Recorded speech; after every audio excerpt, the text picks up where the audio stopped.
Students, अब अपना नया टॉपिक स्टार्ट होता है जो है प्रकाश संश्लेषण को प्रभावित करने वाले कारक। प्रकाश संश्लेषण को, फोटोसिंथेसिस को कौन कौन से कारक प्रभावित करेंगे, हम उसकी स्टडी करेंगे।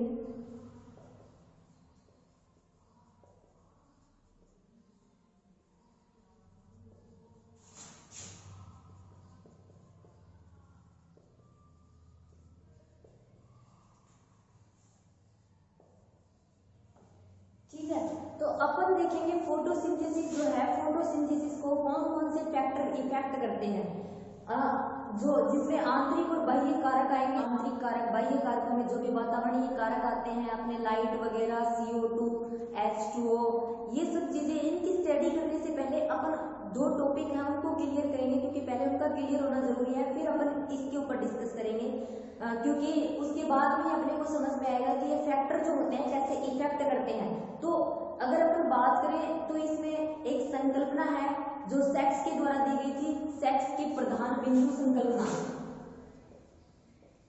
सेक्स की प्रधान बिंदु संकल्पना,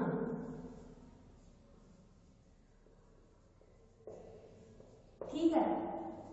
और ये कब प्रतिपादित की गई थी? सेक्स ने इसके बारे में सन 1860 में बताया था। 1860 में ये संकल्पना सेक्स ने प्रतिपादित की थी।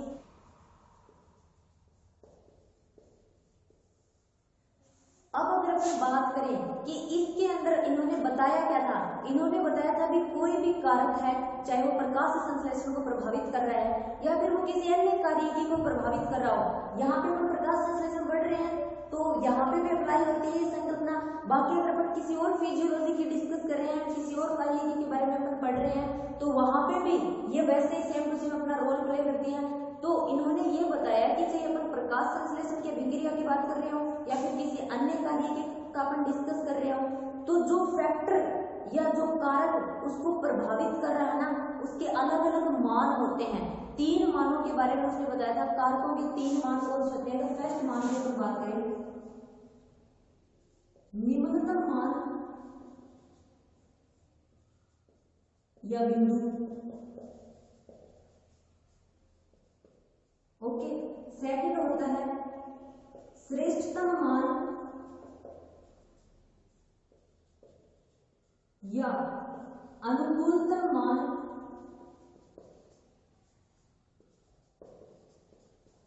या बिंदु, और थर्ड आता है अपना अधिकतम मान।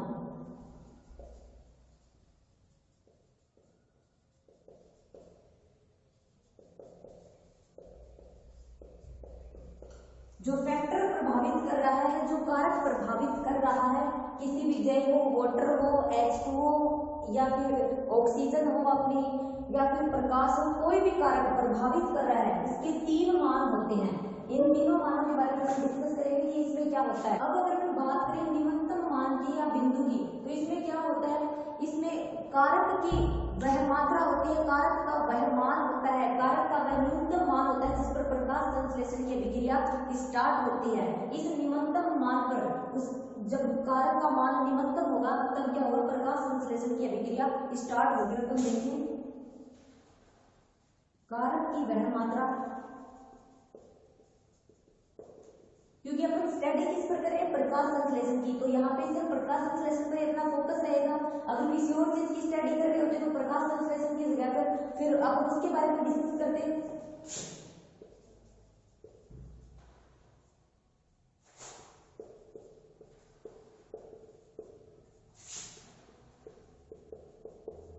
जिस पर प्रकाश संश्लेषण की अभिक्रिया प्रारंभ होती है,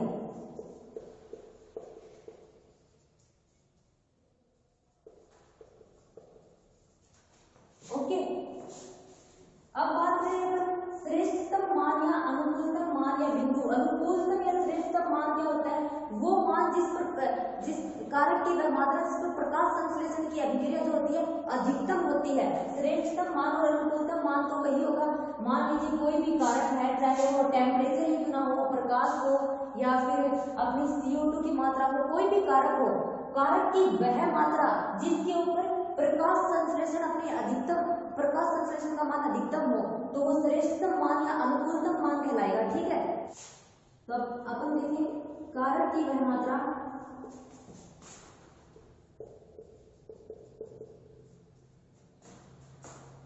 पर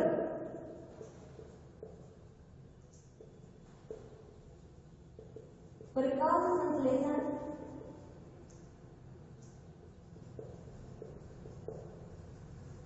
की अभिक्रिया अधिकतम होती है। ठीक है, वो होता है श्रेष्ठतम मान या अनुकूलतम मान। अब अधिकतम मान या बिंदु की पर बात करें तो कारक की वह मात्रा जिसके ऊपर क्या होती है, प्रकाश संश्लेषण की अभिक्रिया रुक जाती है। तो कारक की वह मात्रा जिस पर प्रकाश संश्लेषण की दर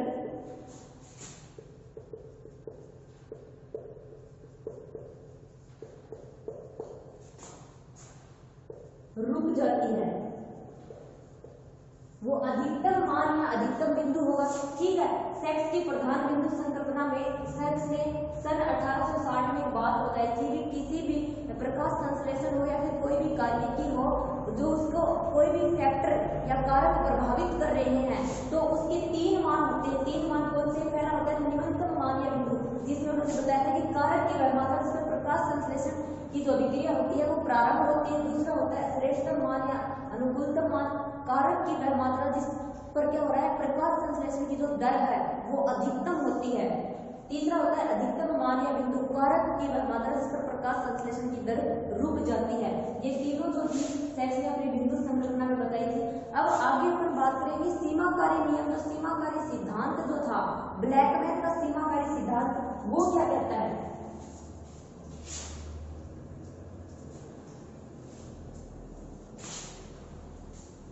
तो स्टूडेंट्स, अब हम सेक्स की प्रधान बिंदु संकल्पना के बाद जो नेक्स्ट जो है अपना उसके ऊपर डिस्कस करते हैं ब्लैकमैन का सीमाकारी जो सिद्धांत था, उसके ऊपर डिस्कस करेंगे कि ब्लैकमैन ने क्या बताया था।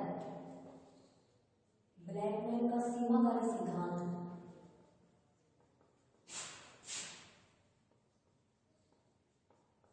ये सिद्धांत ब्लैकमैन जो था उसने 1905 में प्रतिपादित किया था। ठीक है, और ये ब्लैकमैन का जो सीमाकारी सिद्धांत है ना, ये सीमाकारी सिद्धांत जो एक लिविंग था, लिविंग ने अपना एक नियम दिया था, निमंत्रण का नियम।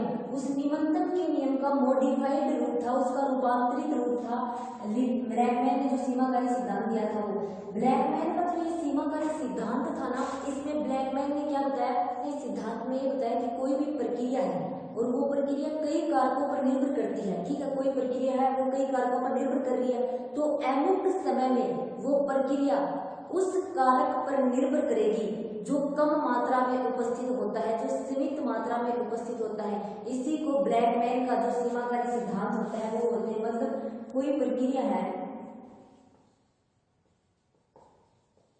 वह अनेक कारकों द्वारा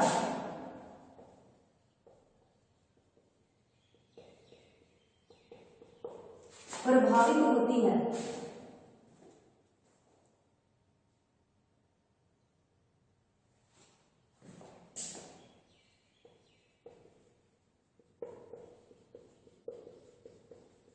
तो अमुक समय में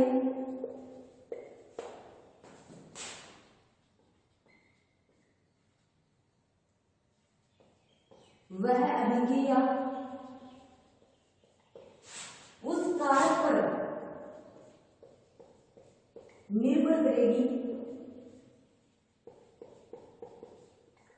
जो सीमित मात्रा में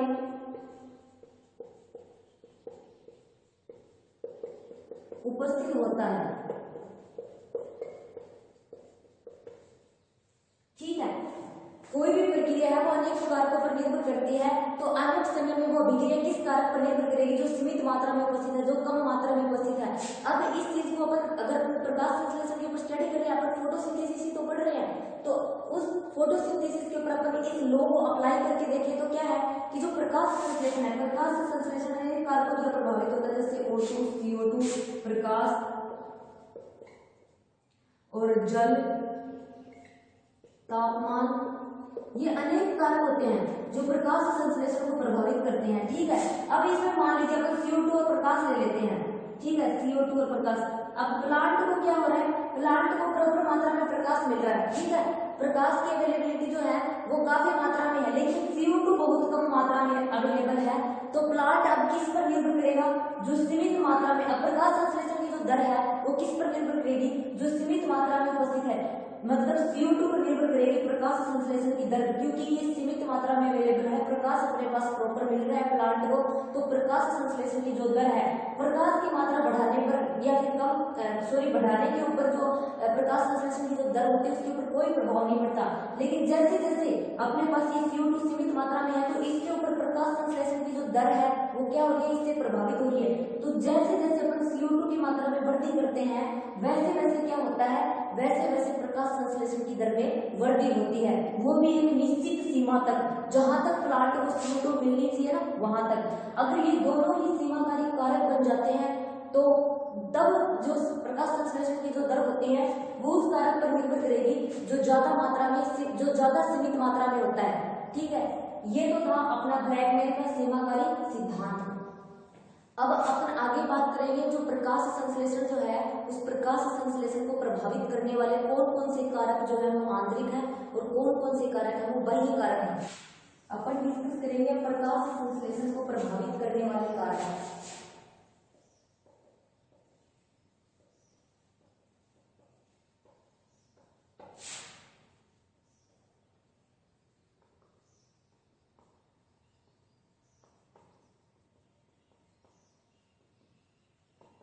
सबसे पहले अपन डिस्कस करते हैं बाह्य कारक।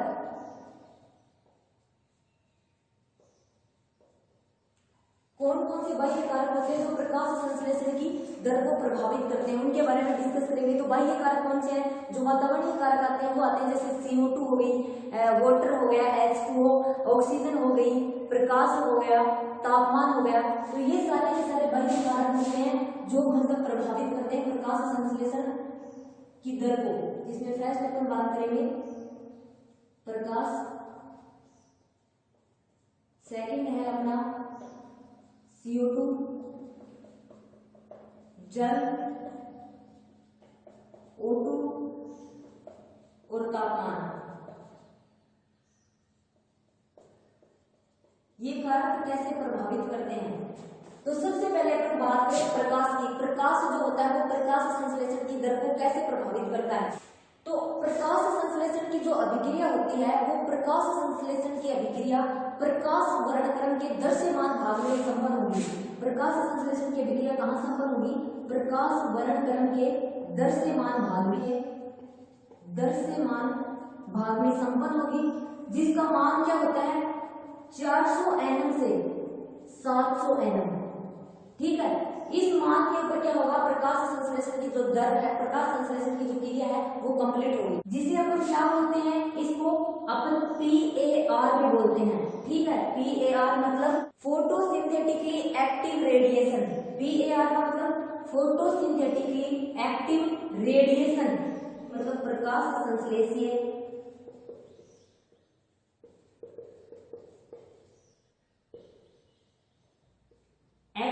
सक्रिय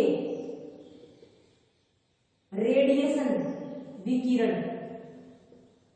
ठीक है, तो प्रकाश संश्लेषण की जो अभिक्रिया होती है वो प्रकाश वर्णक्रम के दृश्यमान भाग में संपन्न होती है, जिसका मान 400 nm से 700 nm के मध्य होता है, जिसे अपन PAR भी बोलते हैं, फोटोसिंथेटिकली एक्टिव रेडिएशन, प्रकाश संश्लेषी सक्रिय विकिरण जिसको बोला जाता है। प्रकाश संश्लेषण की जो सर्वाधिक दर होती है ना, प्रकाश संश्लेषण की सर्वाधिक दर जो होती है वो दर्श स्पेक्ट्रम के लाल क्षेत्र में होती है। लाल क्षेत्र में प्रकाश संश्लेषण की दर क्या होगी? सर्वाधिक होगी। और जो नीला क्षेत्र होता है, नीले क्षेत्र में क्या होगी? कम होगी। और जो हरा क्षेत्र होता है, हरा क्षेत्र में क्या होगी? वो रुक जाएगी, इस क्षेत्र में नहीं होगी। तो दर्शक वर्णक्रम का जो क्षेत्र होता है उसमें लाल एरिया जो होता है, रेड एरिया में सर्वाधिक क्या होता है? प्रकाश संश्लेषण की दर होती है। जो अपना ब्लू एरिया, नीला क्षेत्र होता है उसमें कम, और जो ग्रीन एरिया, हरा क्षेत्र होता है वहां पर प्रकाश संश्लेषण की जो क्रिया होती है वो रुक जाती है। क्यों? क्योंकि ग्रीन एरिया में सभी होता है क्योंकि जो पत्तियां होती है ना वो पत्तियां इस प्रकाश को अवशोषित नहीं कर पाती है, जिसके कारण क्या होता है? वहां पर प्रकाश संश्लेषण नहीं हो पाता है। अब ये तो हो गया प्रकाश का किस प्रकार से इफेक्ट पड़ता है, प्रकाश संश्लेषण को प्रभावित करने वाले कारक होता है। उसमें अपने फर्स्ट बात की प्रकाश की, ठीक है, प्रकाश। अब अगर देखें CO2 किस प्रकार से प्रभावित करती है, क्योंकि वायुमंडल जो अपना वायुमंडल होता है, वायुमंडल में क्या होता है 0.03% तक क्या प्रेजेंट होती है CO2 प्रेजेंट होती है, ठीक है, 0.03% तक अपने वायुमंडल में CO2 प्रेजेंट होती है। तो प्रारंभ में जब प्लांट को CO2 की मात्रा बढ़ती है, प्रारंभ में धीरे धीरे क्या होता है प्रकाश संश्लेषण में वृद्धि होती है, धीरे धीरे प्रकाश संश्लेषण में वृद्धि होगी, लेकिन ये सीमित समय तक होगी, ठीक है। फिर कोई अन्य कारक सीमाकारी कारक बन जाएगा, अन्य कारक सीमाकारी कारक बनेगा, तब क्या हो जाएगा ये जो CO2 की मात्रा बढ़ाने पर क्या होगा फिर ये इसका इफेक्ट जो है ज्यादा CO2 दे दी जाती है, तब क्या होता है कि जो स्टोमेटा जो होते हैं, रंध्र जो होते हैं वो बंद हो जाते हैं, जिससे गैसों का विनिमय नहीं हो पाता, जिससे क्या होता है प्रकाश संश्लेषण की दर घट जाती है। मतलब प्रारंभ में जब हम क्या करते हैं धीरे धीरे प्लांट को CO2 देते हैं तो एक निश्चित मात्रा होती है, उस निश्चित मात्रा तक क्या होता है प्रकाश संश्लेषण की दर में वृद्धि होती है। जब कोई अन्य कारक सीमाकारी कारक बन जाता है तब क्या होता है वो वहां पर रुक जाती है, और फिर ज्यादा CO2 की मात्रा देने पर क्या होता है ज्यादा CO2 की मात्रा देने पर स्टोमेटा जो होते हैं, रंध्र जो होते हैं प्लांट की पत्तियों में प्रेजेंट होते हैं वो बंद हो जाते हैं। उनके बंद हो जाने से क्या होता है गैसों का विनिमय नहीं हो पाता, जिससे प्रकाश संश्लेषण की दर में क्या आ जाती है कमी आ जाती है। ये अपना हो गया सेकंड पॉइंट। बात करें नेक्स्ट पॉइंट की जल किस प्रकार से प्रभावित करता है। प्लांट को जितना भी जल हम दे रहे हैं उसमें से सिर्फ 1% वाटर क्या होता है 1% जल क्या करता है प्रकाश संश्लेषण की प्रक्रिया जो होती है उसमें भाग लेता है, ठीक है, प्रकाश संश्लेषण की क्रिया में भाग लेगा 1% वाटर ही, ठीक है। तो क्या होता है जब अपन ज्यादा मात्रा में उसको वाटर अवेलेबल करवा रहे हैं, पानी अवेलेबल करवा रहे हैं प्लांट को, तो कोई फर्क नहीं पड़ता उस चीज का, ये प्रत्यक्ष रूप से क्या है अपना इफेक्ट नहीं डालता, अप्रत्यक्ष रूप से ये प्रभावकारी होता है, क्योंकि अपन ज्यादा मात्रा में वाटर दे रहे हैं तो भी वो सिर्फ 1% वाटर का ही क्या कर रहा है 1% वाटर प्रकाश संश्लेषण की क्रिया में भाग ले रहा है। बट ये कब सीमाकारी कारक बन जाता है जब अपन वाटर की मात्रा ज्यादा नहीं वाटर की मात्रा कम कर देते हैं, मृदा में जल की मात्रा जब कम हो जाती है तब क्या करेगा ये सीमाकारी कारक के रूप में कार्य करेगा। मृदा में जब H2O की मात्रा जल की मात्रा कम हो जाती है तब क्या होता है रंध्र जो होते हैं वो बंद हो जाते हैं, और रंध्रों के बंद होने से क्या हो जाता है रंध्रों के बंद होने से गैसों का विनिमय रुक जाता है, क्योंकि प्लांट में गैसों का विनिमय स्टोमेटा रंध्रों के द्वारा ही होता है। तो ये हो गया अपना थर्ड पॉइंट। अगर जल की बात करें मृदा में जो जल होता है वो प्रत्यक्ष रूप से प्रभावकारी नहीं होता है, क्योंकि जितना भी जल अपन प्लांट को दे रहे हैं उसमें से सिर्फ 1% जल क्या करता है प्रकाश संश्लेषण की क्रिया में भाग लेता है। तो लेकिन जब मृदा में जल की कमी हो जाती है, वाटर की कमी हो जाती है, उस टाइम में जो जल होता है ये सीमाकारी कारक का कार्य करने लग जाता है, और क्या होता है जो जल की कमी के कारण जो पत्तियों के जो रंध्र होते हैं वो बंद हो जाते हैं, जिससे क्या नहीं हो पाता गैसों का विनिमय नहीं हो पाता। अब अपन बात करते हैं नेक्स्ट पॉइंट O2 की। ऑक्सीजन जो होती है ना ये ऑक्सीजन भी क्या करती है प्रकाश संश्लेषण को प्रभावित करती है। ये प्रकाश संश्लेषण को कैसे प्रभावित करती है, ये C3 प्लांट्स में C3 प्लांट्स जो होते हैं उनमें प्रकाश संश्लेषण की जो प्रोसेस होती है उसको प्रभावित करती है। कैसे, जब हम साइकिल पढ़ रहे थे उस टाइम मैंने आपको एक बात बताई थी, साइकिल कौन सी C3 साइकिल के ऊपर जब अपन ने डिस्कस किया था कि जो रूबिस्को होती है इसमें क्या पाया जाता है O2 और CO2 के लिए प्रतिस्पर्धा पाई जाती है, ठीक है। वायुमंडल में जब ऑक्सीजन की अधिकता होती है तो ये रूबिस्को एंजाइम कार्बोक्सिलेज की भांति कार्य न करके किसकी भांति कार्य करता है, ये जब CO2 की मात्रा अधिक होती है तब तो ये कार्बोक्सिलेज की भांति कार्य करता है, लेकिन जब O2 की अधिकता होती है तब ये ऑक्सीजनेज की भांति कार्य करता है, ठीक है। ये ऑक्सीजनेज की भांति कार्य करेगा तो क्या होगा, तो प्रकाश शोषण की प्रक्रिया वहां पर कंप्लीट होगी। प्रकाश शोषण अपना जस्ट इसी टॉपिक से पहले अपने प्रकाश शोषण कंप्लीट किया था जो O2 की उपस्थिति में संपन्न होता है। तो यही इफेक्ट होता है O2 का, जब एनवायरमेंट में O2 की अधिकता होती है ना तब प्रकाश जो C3 प्लांट होते हैं उसमें जो रूबिस्को पाया जाता है ये एंजाइम कार्बोक्सिलेज की भांति कार्य न करके वो ऑक्सीजनेज की भांति कार्य करता है, जिसके कारण वहां पर प्रकाश शोषण संपन्न होता है, ठीक है। ये C3 प्लांट्स का एक ड्रॉबैक, एक कमी भी है C3 प्लांट्स की।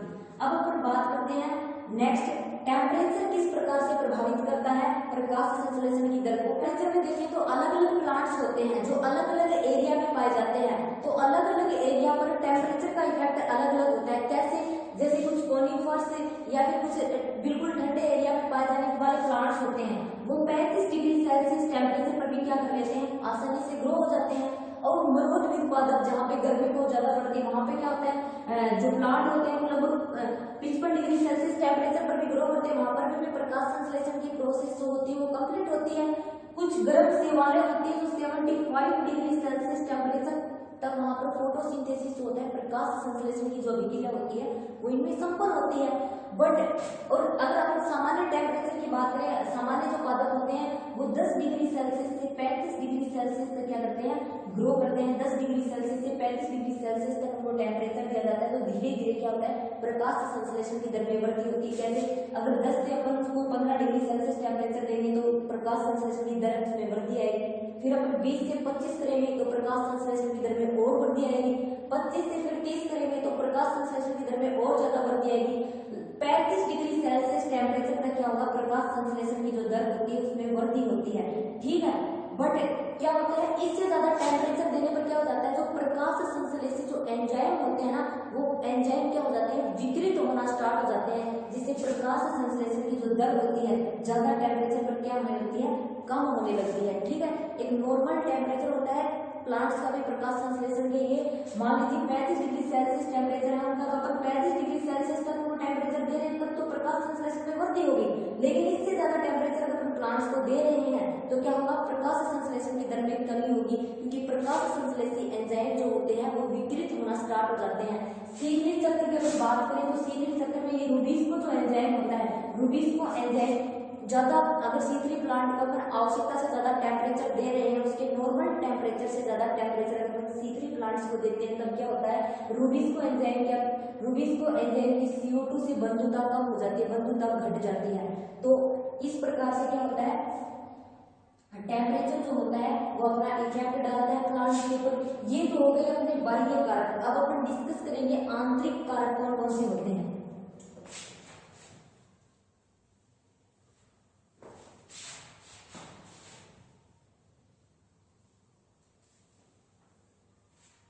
अगर आंतरिक कारकों की बात करें तो सबसे पहले आएगा पर्णहरित क्लोरोफिल, सबसे पहले पर्णहरित। दूसरा पॉइंट आएगा संचित भोजन की मात्रा,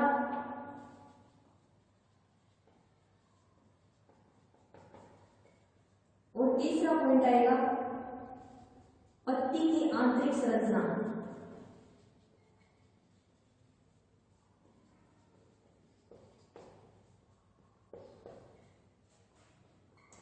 ये आंतरिक कारक होते हैं जो प्रकाश संश्लेषण की जो प्रक्रिया होती है उसको प्रभावित करते हैं। सबसे पहले अपन डिस्कस करते हैं पर्णहरित जो होता है वो किस प्रकार से इफेक्ट करता है। तो पर्णहरित जो होता है, पर्णहरित क्लोरोफिल क्या होता है, प्रकाश संश्लेषी वर्णक होता है।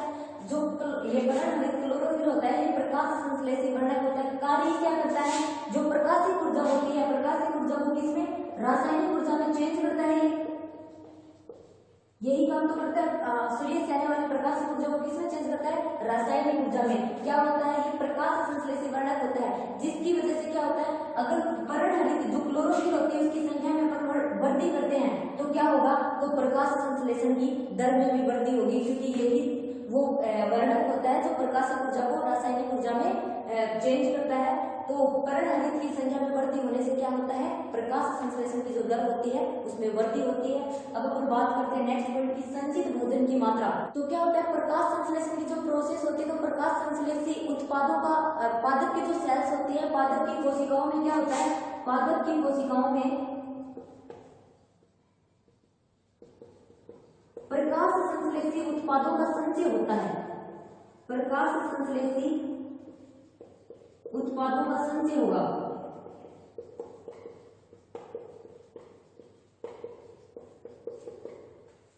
पादपों की कोशिकाओं में प्रकाश संश्लेषित उत्पादों का संचय होगा, निरंतर संचय होता रहेगा। तो क्या होगा, निरंतर संचय होने से प्रकाश संश्लेषण जो है उसमें कमी आएगी।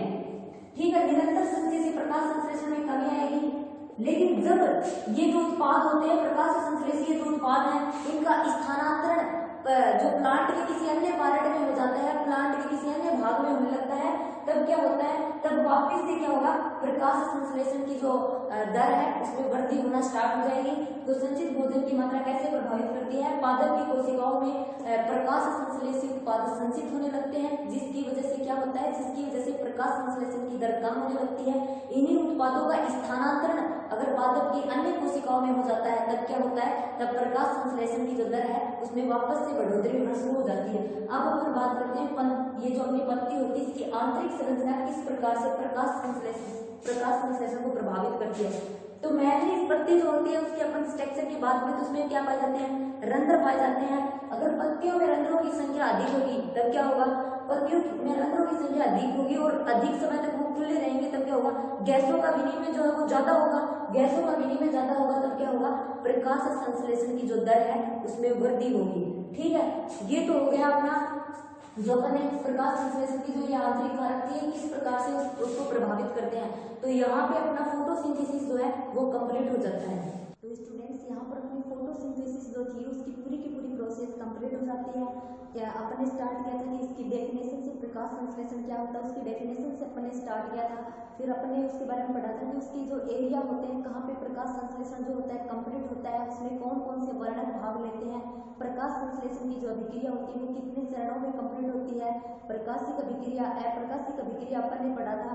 प्रकाशिक अभिक्रिया में अपन ने देखा था कि कैसे फॉस्फोरिलीकरण हो रहा था, चक्रीय फॉस्फोरिलीकरण और कैसे अचक्रीय फॉस्फोरिलीकरण, जिसमें अपन ने एटीपी जो थी एनर्जी और NADPH2 एनर्जी जो थी उसकी फॉर्मेशन के बारे में स्टडी की थी।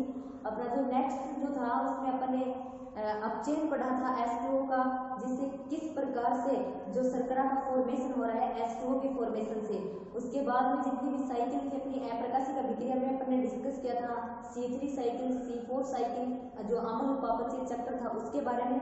और नेक्स्ट जो टॉपिक था अपना था प्रकाशीय शोषण। और लास्ट में अपन ने डिस्कस किया था जो एनवायरमेंट जो ये अपने फोटोसिंथेसिस की जो प्रोसेस होती है इसको कौन कौन से फैक्टर जो हैं वो इफेक्ट करते हैं, जिसमें अपन ने बाह्य कारक और आंतरिक कारक दोनों के बारे में डिस्कस कर लिया था। अब नेक्स्ट जो लेसन होगा, नेक्स्ट चैप्टर में अपन स्टडी करेंगे रेस्पिरेशन के बारे में कि श्वसन की प्रोसेस जो होती है वो प्लांट्स में किस प्रकार से कंप्लीट होती है।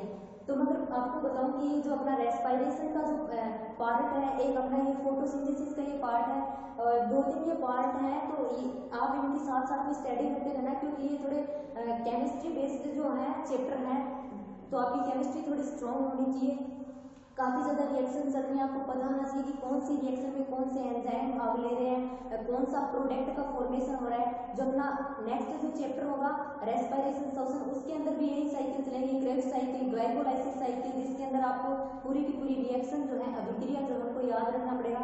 अपना बॉटनी का थोड़ा डिफिकल्ट पार्ट है ये, तो थोड़ा ज़्यादा ध्यान लगा के